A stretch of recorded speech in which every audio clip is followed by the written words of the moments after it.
J'ai failli être en retard, mais non, on est bien là. Merci de nous rejoindre. On est toujours installé du côté du parc Azur Charles Herrmann pour évoquer Ligne d'Azur, le tramway bien sûr, mais pas que. On continue notre semaine d'édition spéciale à bord de cette ligne 2. On est ravis de vous retrouver. Merci encore de votre fidélité. On va vous faire découvrir une dernière fois, oui, puisqu'on est déjà dimanche et que le temps passe très vite ici, tous les métiers, les services, tous ceux qui travaillent dans l'ombre parfois, souvent même, eh bien on les met en lumière. Aujourd'hui, encore une fois, deux invités, ça vous le savez si vous êtes avec nous depuis lundi, deux reportages également qui nous amèneront à l'inauguration, au lancement officiel de la ligne 2, c'était il y a quelques semaines maintenant, et puis la présence de notre caricaturiste Rémi Molinari qui a toujours une petite question à poser, toujours un petit commentaire à faire et surtout un dessin à livrer. Vous avez le menu, on vous le détaille dans un instant, juste après le générique. Émission spéciale Tramway de Nice, c'est parti.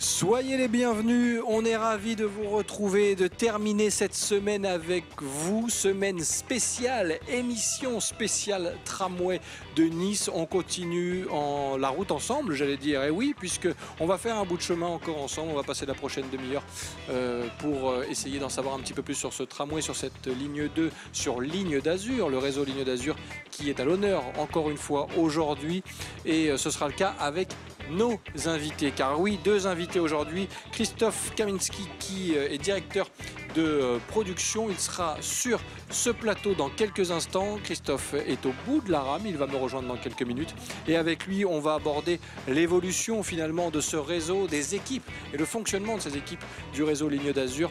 Beaucoup de thèmes à évoquer avec lui, ce sera dans quelques instants sur ce plateau. Un deuxième plateau nous attend non loin d'ici, à l'extérieur de la rame, plateau où on retrouvera Yves Noguera, responsable des travaux et de la signalétique. Oui, c'est important, je vous l'ai dit, on abordera tous les métiers et on l'a fait cette semaine, on ira jusqu'au bout ensemble. Yves est là, il est prêt lui aussi, ça tombe bien.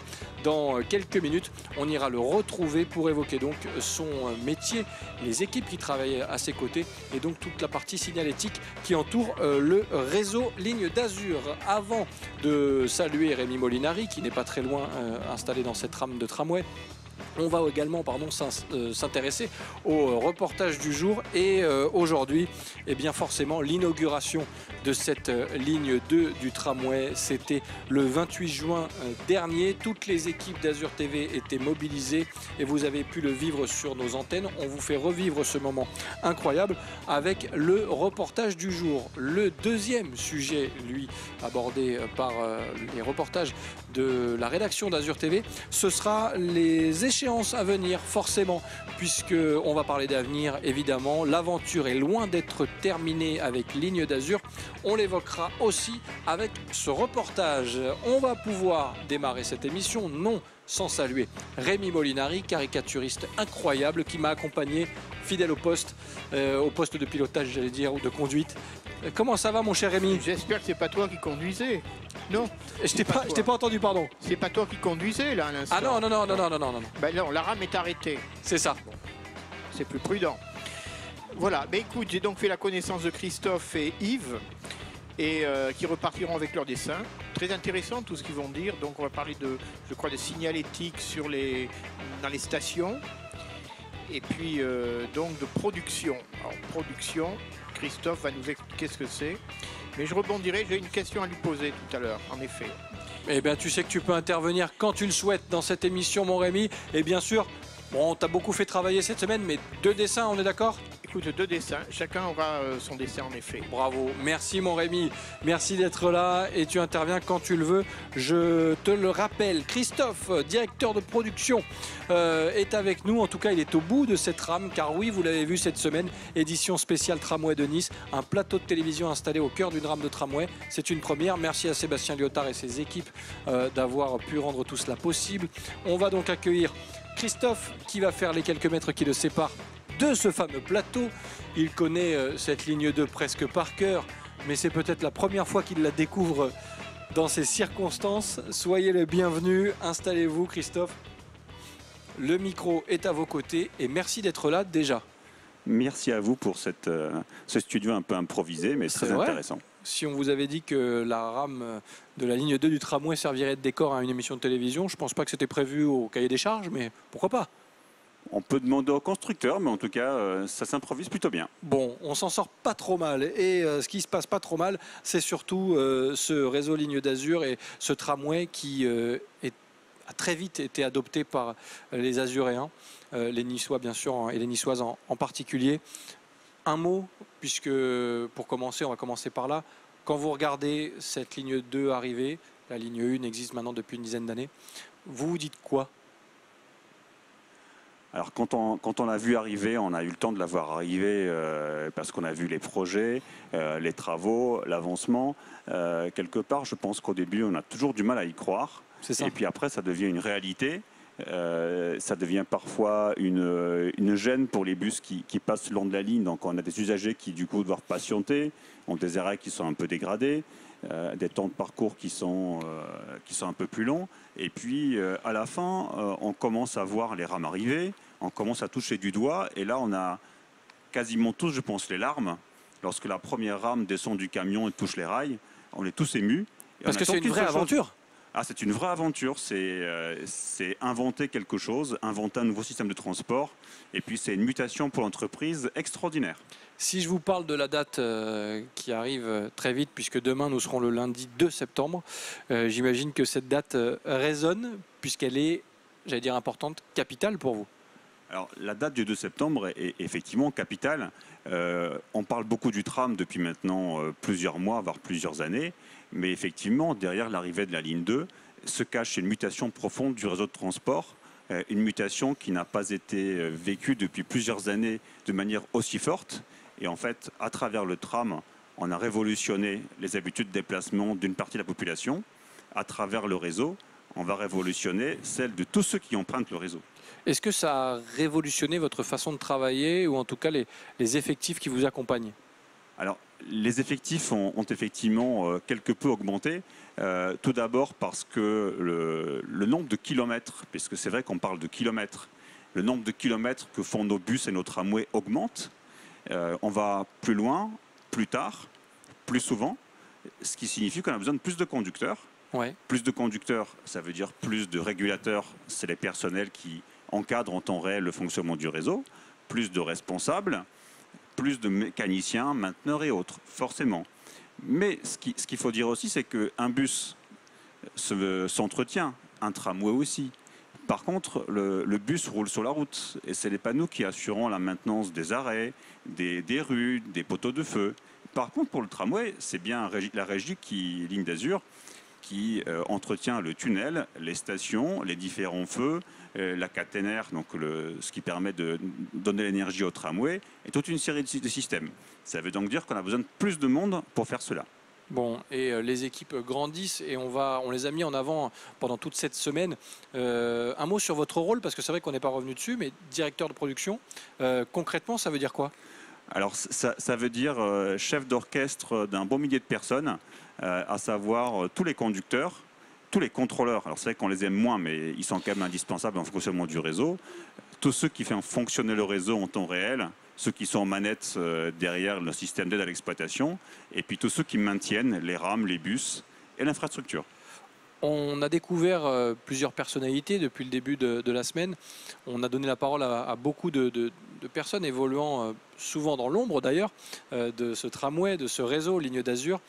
Mais le point commun de tous, c'est qu'il y a un véritable esprit presque de famille, j'allais dire. Alors malgré l'évolution, malgré l'effectif qui grandit, et ça tant mieux, j'allais dire, on a l'impression que l'esprit reste le même. Alors, je suis un extérieur à la régie parce que je n'y suis que depuis un peu moins de 2 ans. Je suis passé par d'autres entreprises du même secteur d'activité. Et effectivement, ce qui impressionne chez RLA, c'est une très grande famille, avec des cousins, des frères, des enfants. Et effectivement, cet esprit-là est très important et il contribue beaucoup à l'esprit de corps, à la solidarité. Et on sait en combien elle est importante dans des moments très forts, de pouvoir se serrer les coudes et de pouvoir faire des choses en peu de temps pour lancer un tram ou un réseau. Bon, alors on va continuer de parler de ce réseau largement, bien sûr, avec vous dans quelques instants. Je me retrouverai sur le second plateau avec Yves Noguera, responsable des travaux et de la signalétique, poste prépondérant aussi dans la mise en place d'un tramway, d'un réseau de circulation aussi. On l'évoquera avec lui dans quelques secondes. Restez bien avec nous, Christophe. Juste avant, on va se faire plaisir puisqu'on va revivre l'inauguration et l'arrivée de cette ligne 2. C'était le 28 juin dernier, un reportage signé des rédactions d'Azur TV. Ce vendredi 28 juin 2019 restera donc comme la date où les Niçois ont découvert pour la première fois leur tramway souterrain. Avant-dernière étape pour la mise en service de la ligne 2 Ouest-Est, après le tronçon Cadame-Magnan en juin 2018 et la connexion au terminus de l'aéroport en décembre dernier. C'est désormais au tour des stations souterraines d'être reliées au réseau. Un réseau plus moderne, plus efficace et plus propre, redessinant la manière de se déplacer dans la capitale azuréenne. Comment je vais travailler, comment je vais étudier, comment je vais faire mes courses, comment je vais pratiquer mes loisirs. Voilà, désormais on sait qu'on a un réseau de transport qui vous permet, avec un temps garanti, et c'est ça qui est important puisqu'on est sur un transport en commun en site propre, pas d'interruption au carrefour, pas bloqué par la circulation automobile. On sait que d'un endroit à l'autre, on vous dit 16 minutes, c'est 16 minutes. On vous dit 22 minutes, c'est 22 minutes. On vous dit 31 minutes, c'est 31 minutes. Longue de 11,3 km pour 20 stations, dont 4 en souterrain, la ligne 2 est pensée pour faciliter les déplacements sur l'axe ouest-est. Il permettra notamment aux étudiants de rejoindre leur campus plus rapidement et plus sereinement. À la rentrée universitaire prochaine, tous nos étudiants, qu'ils aillent à la fac de médecine à Pasteur, sur le campus de Saint-Jean-d'Angély, à la fac de sciences à Valrose, à la fac de droit sur la rue de France ou encore à la fac de lettres à Carlone, en dessous de l'avenue de la Californie, ou que ce soit à l'Institut méditerranéen des risques, de l'environnement et du développement durable, la faculté de l'innovation que nous livrerons à la prochaine rentrée. Tous les étudiants pourront utiliser le tram pour se rendre sur les campus. Au total, la nouvelle ligne de tramway permettra de transporter jusqu'à 105 000 voyageurs par jour. Particularité de la ligne ouest-est, il roule en souterrain. Une fois sous terre, le tramway atteindra 70 km/h en vitesse de pointe. Il y a très peu de tramways en France qui roulent en souterrain. Et donc effectivement, là, il y a des interstations de 800 mètres qui sont des distances considérables, avec des vitesses de 70 km/h, des pointes de 70 km/h qui permettent de passer très rapidement dans le centre-ville de station à station, et donc effectivement avec une performance tout à fait significative. À terme, la ligne T2 reliera le port à l'aéroport en 26 minutes, le tout au même tarif que l'ensemble du réseau Ligne d'Azur. La nouvelle ligne permettra de relier les grands pôles d'activité, la ville historique, mais aussi des quartiers en croissance. C'est très intéressant pour tous les Niçois de pouvoir circuler. Il y a en plus des pôles économiques bien au-delà de la ville de Nice, que ce soit à l'est ou à l'ouest. Donc effectivement, en passant par des quartiers qui aujourd'hui sont moins bien reliés, demain ça sera possible. Et là, on voit vraiment se dessiner un véritable réseau de transport niçois. À l'occasion de l'inauguration de ce nouveau tronçon, 2 jours de gratuité sont instaurés durant le week-end. Tout un programme d'animation est également prévu devant l'entrée de la station souterraine Jean Médecin, notamment des terrains de pétanque ou encore des tirs de ballon. Et oui, la route est encore longue, il y a encore beaucoup de choses à découvrir. Merci une nouvelle fois aux équipes de la rédaction d'Azur TV qui nous permettent et qui nous ont permis toute la semaine de faire un petit retour sur les dates capitales qui ont jalonné le parcours de cette ligne 2 du tramway ici à Nice. On est toujours, nous, installés au parc Azur Charles Hermann. On y est bien, on y reste encore quelques minutes pour vous faire découvrir ceux qui font le quotidien de ce réseau Ligne d'Azur notamment. Et c'est le cas de Yves qui est avec nous aujourd'hui. Comment ça va, Yves ? Tout va bien. Merci de votre accueil, de votre invitation. Avec grand plaisir, parce que je parlais des gens qui faisaient vivre le réseau presque jour et nuit, 365 jours par an. Et depuis quelques années, j'ai envie de vous dire que vous êtes un des piliers, des habitués en tout cas. Racontez-nous un peu le parcours. Ligne d'Azur et vous, c'est une longue et belle histoire. C'est ça. J'ai attaqué ma 40e année au sein de cette équipe, de cette famille. J'ai commencé conducteur pendant 25 ans et la suite s'est fait normalement, on m'a fait confiance. J'ai pu évoluer dans cette compagnie et maintenant je suis à la tête d'une équipe de la signalétique et que j'ai des gens extraordinaires avec qui je travaille. C'est des amis, c'est des agents et on est une grande famille, on essaye de faire grandir la société. C'est quoi le secret? Parce qu'on l'évoquait tout à l'heure en plateau du côté de la rame du tram. Vous parlez de famille, mais cet esprit, puisque vous êtes là depuis quelques années maintenant, comment vous l'expliquez? Comment vous expliquez qu'on a vraiment l'impression ici que tout le monde peut trouver sa place, que tout le monde évolue à hauteur qu'il le souhaite, et que, vous l'avez dit, certains peuvent devenir des amis. C'est une grande et belle famille. C'est quoi le secret? Le secret, tout d'abord, c'est les anciens qui nous l'ont inculqué. Quand moi je suis rentré dans la société, on m'a de suite donné les bonnes directions à prendre. Et partant de là, j'ai adhéré. Et cette société, elle m'a tout donné, je lui dois tout. Et tous les jeunes qui rentrent, je discute souvent avec eux, j'essaie de leur communiquer mon ressenti et tout au long de ma carrière, leur donner, leur passer les acquis que j'ai tout au long de ma carrière. Donc, et ces gens-là, tous les jeunes qui rentrent chez nous, ont bien conscience que c'est une super structure et il faut la faire grandir. Et on a vu que les transports à Nice, ça a grandi d'une façon... la fusée elle est montée à un niveau que maintenant on ne l'arrête plus. Quoi. Oui, c'est pas fini, c'est ce que c'est pas fini. Et moi je vois que maintenant je vais finir ma carrière avec la ligne 3 du tramway et je finirai cette année avec le champagne. Quoi. On finira tout ça, on fera une belle fête le 1er janvier 2020. Pour nous, ça sera l'année, une super année qui se termine. Et d'ailleurs, d'autres perspectives qui vont continuer, je l'espère. Alors, vous êtes, Yves, responsable travaux et signalétique. Qu'est-ce que ça veut dire finalement? Quel est votre rôle et surtout le travail de vos équipes?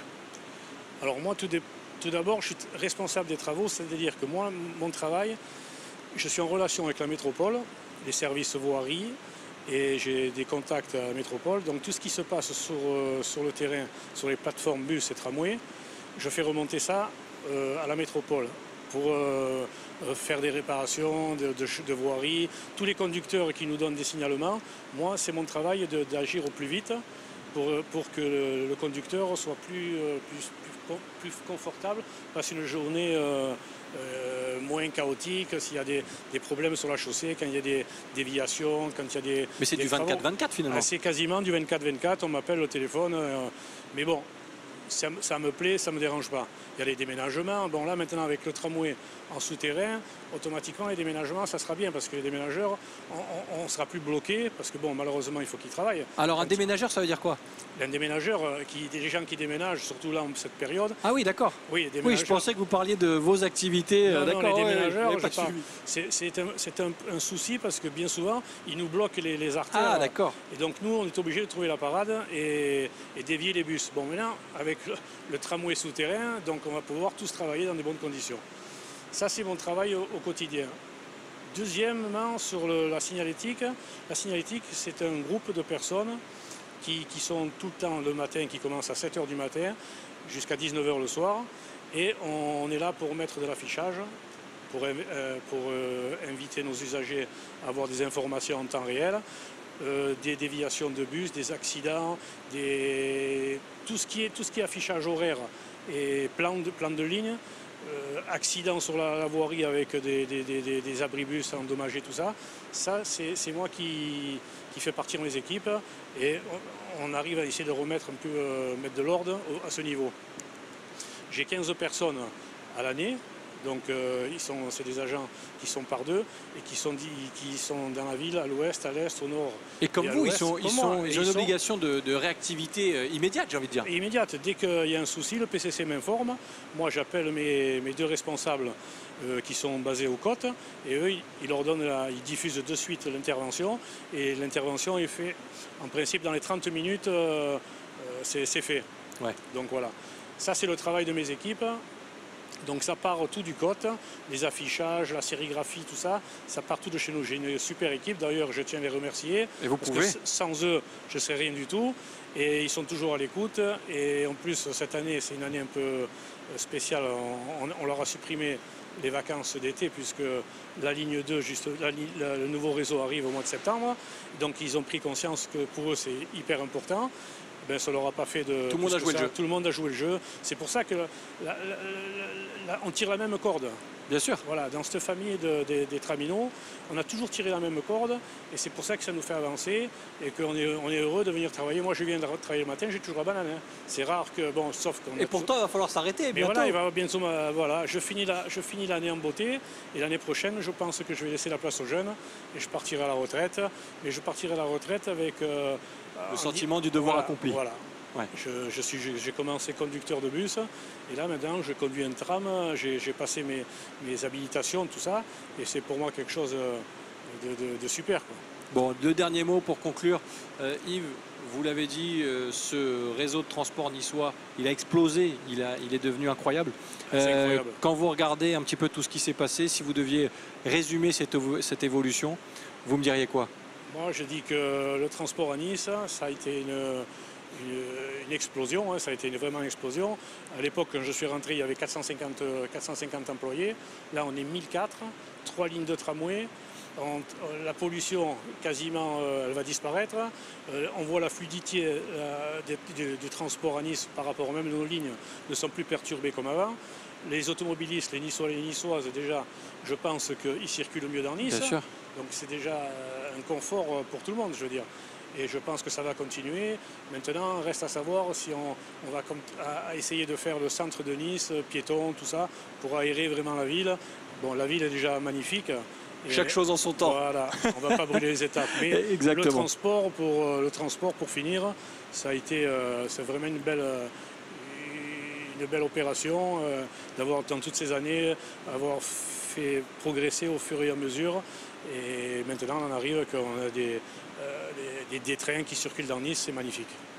Et on a bien compris que vous étiez toujours aussi passionné. On vous remercie en tout cas, Yves, de nous avoir parlé de vos équipes, qu'on salue encore parce que c'est important de les mettre en avant. On a essayé de le faire toute la semaine, toutes les équipes du réseau Ligne d'Azur. Si vous voulez avoir toutes les informations supplémentaires, vous vous dirigez vers le site internet Ligne d'Azur pour tout savoir, tout connaître sur les évolutions, sur les horaires, sur les travaux, sur les lignes. Bref, il y aura tout ce qu'il faut. Direction le site internet de Ligne d'Azur. Yves, merci beaucoup. On va vous souhaiter de bien terminer votre aventure, une belle aventure humaine en tout cas du côté du réseau Ligne d'Azur. Et nous, on va se plonger dans le dernier reportage de la semaine, puisque oui, on va se projeter effectivement, sujet des rédactions d'Azur TV, sur les échéances à venir. On regarde et on se retrouve dans quelques minutes dans la rame du tramway ligne 2 de Nice. Un an après la livraison de la ligne 2 du tramway reliant le Cadam à Magnan, le tronçon Magnan-Jean-Médecin a été inauguré ce vendredi 28 juin. Une date qui lance le compte à rebours des prochaines échéances. La fin de la ligne 2 reliant Jean-Médecin au port de Nice sera livrée en septembre 2019. Une mise en service qui permettra de relier l'ouest et l'est de la ville du port à l'aéroport d'un temps record de 26 minutes. S'en suivront la livraison de la ligne 3, une liaison entre l'aéroport de Nice et Saint-Isidore. L'Éco-Vallée et le stade seront donc accessibles dès décembre 2019. La prochaine grosse étape, ça sera de mettre en circulation le tramway dans sa totalité avec mi-décembre à l'arrivée sur le port. Que ce soit vers l'ouest du département avec Cagnes-sur-Mer, ça a été annoncé, puis également un transport qui sera également performant pour continuer la ligne 1 vers l'est. Un atout économique stratégique pour la ville de Nice. Aucun quartier ne sera enclavé ni délaissé par les transports. Une plus-value pour les locaux et les touristes. C'est un vrai élément de l'attractivité pour l'économie niçoise parce que savoir comment on se déplace aujourd'hui dans une grande ville est une des principales demandes des entreprises qui veulent venir sur un territoire. Et avec cette ligne de tram que nous livrons dans sa partie souterraine, avec au mois de novembre et au mois de décembre la ligne 2 complète, la ligne 3 complète, demain la ligne 4 jusqu'à Cagnes-sur-Mer, c'est un atout essentiel pour que des entreprises de partout dans le monde se disent c'est ici qu'on veut venir parce qu'il y a un aéroport, parce qu'il y a des savoir-faire, parce qu'il y a une université, des hôpitaux et un système de mobilité cohérent. Autre échéance majeure, la livraison du projet tram-train dans la vallée du Paillon, 7 km qui desserviront l'Ariane, la Trinité et Drape, un bassin de 40 000 habitants. Une partie du tracé empruntera les rails de la SNCF. 190 millions d'euros seront nécessaires pour une mise en service en 2026. Enfin 2026 également, la date de livraison de la ligne 4 reliant Saint-Augustin à Cagnes-sur-Mer en passant par Saint-Laurent-du-Var. Voilà pour ce nouveau reportage signé des équipes de la rédaction d'Azur TV. Les portes s'ouvrent, on remonte dans la rame et on est toujours avec notre invité Christophe qui continue à nous parler de ce réseau Ligne d'Azur. On l'évoque encore d'ici la fin de cette émission, mais je sais que Rémi Molinari ne fait pas que du dessin, que de la caricature. Il écoute parfois l'émission, paraît-il.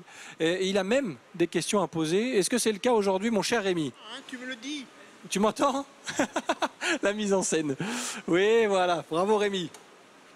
Ça va Rémi? Oui. Oui. Non, ça ne marche pas apparemment. Tu ne pourras pas payer aujourd'hui. Coup, je paye pas. Hein. Merde. Alors justement, à ce propos, oui. Je voudrais poser une question à Christophe au sujet de la fraude. Alors, tu vois, je viens de monter dans la rame.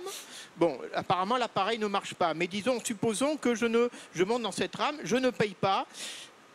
Qu'est-ce qui m'arrive en gros quoi? Est-ce que la fraude existe encore à Nice dans le tramway, surtout avec les nouvelles stations souterraines qui ont des portiques qui permettent de ne pas frauder en quelque sorte?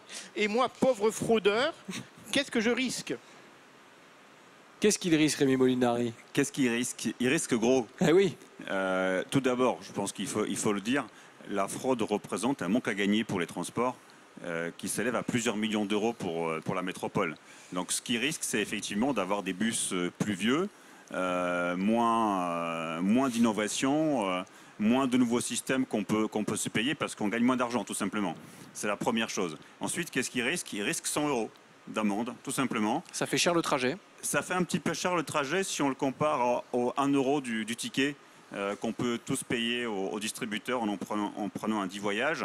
Donc c'est effectivement cher. Le risque est gros par rapport à l'investissement de départ. Ensuite, la fraude existe toujours. Et je pense que tant que nous serons des hommes et des femmes à emprunter un système de transport, il y en aura toujours qui chercheront à frauder. Malheureusement, effectivement, pour la ligne 2, les portiques d'entrée et de sortie présentent un avantage majeur, puisqu'on peut toujours frauder. Je ne vais pas vous dire comment, je pense que d'autres le trouveront très facilement, mais c'est quand même beaucoup plus compliqué. Puisque pour rentrer dans une station souterraine, on en a 2 aujourd'hui, 4 demain, et pour en sortir, il faut passer son ticket. Ce qui rend la fraude nettement plus difficile. Ouais, ça a tendance à rebuter certains fraudeurs, évidemment. Voilà Rémi pour ces petites questions. Oui, mais non, je suis vraiment effondré parce que je ne pourrais plus prendre le bus et le tramway gratuit. Je vais t'avoir à l'œil. Nous, on verra déjà si tu offres un dessin gratuit à nos invités, déjà, ce serait déjà pas mal. Merci Rémi. En tout cas, sachez Christophe que je paye. Bah oui, voilà. Encore heureux. Merci mon Rémi. Voilà. On viendra découvrir le dessin dans quelques minutes parce que ça passe très très vite et je voulais encore aborder 2 petits points avec notre invité. Christophe, on a évoqué beaucoup cette semaine la formation des chauffeurs, des conducteurs de tramway ou de bus. Mais la formation, elle existe au sens large aussi au sein du réseau. Alors, on fait effectivement beaucoup d'efforts de formation aux différentes technologies, aux différents systèmes. Juste pour faire un petit zoom sur le nouveau réseau, puisque c'est quand même de ça qu'on parle aujourd'hui au-delà du tramway. Il faut qu'on forme nos conducteurs en nouvelles lignes, parce que c'est quelque part comme si dans une usine, on achetait des nouvelles machines.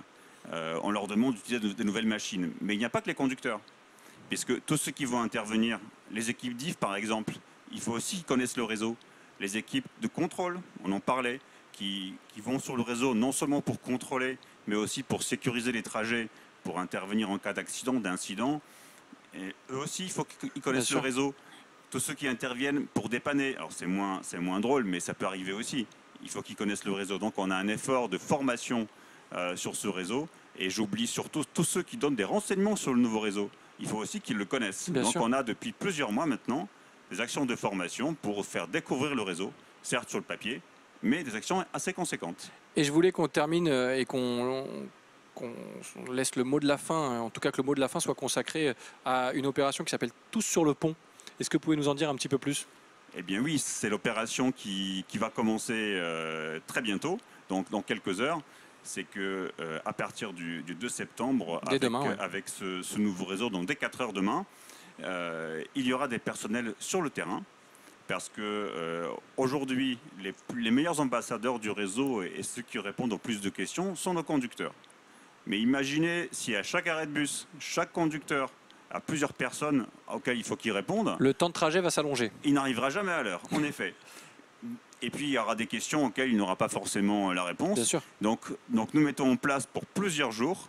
Nous sortons nos équipes des ateliers, les services administratifs. Donc, on aura des informaticiens, des comptables, des mécaniciens qui seront sur le terrain et qui seront d'ailleurs complétés par des équipes d'intérimaires qui auront aussi été formés au réseau et qui vont donner tous les renseignements nécessaires pour se déplacer, tout simplement pour trouver son bus, son tramway et pouvoir réaliser son trajet dans une période de rentrée qui en plus est particulièrement importante pour tout le monde. Donc c'est eux qui donneront tous ces renseignements. Merci beaucoup Christophe de nous avoir donné toutes ces informations. On le rappelle et on l'a fait toute la semaine, donc on va terminer aussi avec ça. Le site internet Ligne d'Azur est très bien réalisé aussi pour pouvoir répondre à toutes vos questions. Vous êtes utilisateur régulier ou non d'ailleurs. Vous y trouverez forcément les réponses à vos questions. Direction le site internet Ligne d'Azur. Encore un grand merci d'être passé sur ce plateau improvisé dans cette rame du tramway. Vous repartez avec la caricature de Rémi Molinari et j'espère que celui-ci a été plutôt de bonne humeur aujourd'hui, parce que parfois il peut être un petit peu piquant. Rémi Molinari? Oui? Dessin, je suis pas de très bonne humeur. Ah. Alors voici donc Christophe, et tu vois moi en train de faire un scandale, tu vois, j'ai mon ticket à la main et je dis c'est un scandale, il est interdit de frauder. Décidément, tu restes bloqué là-dessus, toi. Hein. Voilà. On valide le dessin, Christophe, on valide? Un grand merci pour ce beau dessin. Voilà. C'est validé. Et Yves, qu'on a vu tout à l'heure, bien sûr. Oui, donc le voici avec une rame de tramway. Voilà, de face, tu vois, qui est réussi aussi, je pense. Et avec le soleil, parce qu'il fait toujours beau au-dessus du tramway de Nice. Oui, tout à fait. Merci Rémi Molinari. Oui. C'est une très belle ligne d'ailleurs, c'est superbe hein, lorsqu'on prend la ligne 2. Je dirais que c'est presque une des plus belles lignes de France. Oh là, bah rien que ça, évidemment. Attends, mais Rémi, on est à Nice, s'il te plaît. Oui, mais ça longe la promenade des Anglais, tu vois, la Californie. Non, c'est... Allez. Voici. Merci Rémi Molinari, l'aventure n'est pas finie. On a été ravis de vous proposer ces émissions spéciales tramway et spéciales réseau Ligne d'Azur ici toute la semaine depuis le parc Azur Charles Herrmann. Merci à Sébastien Lyotard à la réalisation, Théo Sarfati au son, mais pas que. Au cadre cette semaine, Ilan Dehé, Michael Fernandez dos Santos da Silva da Cruz du Portugal. On va remercier aussi, j'ai oublié, Rémi Chauveau, pardon, qui était là également, qui a largement participé aussi à la réalisation des sujets de la rédaction d'Azur TV, qu'on remercie avec Nicolas Galup en tête, bien évidemment. Merci à Charline pour le maquillage et à la production de cette émission. Evana Renouvin, merci encore une fois de votre fidélité. On se retrouve très bientôt sur les antennes d'Azur TV pour de nouvelles aventures. Bye bye.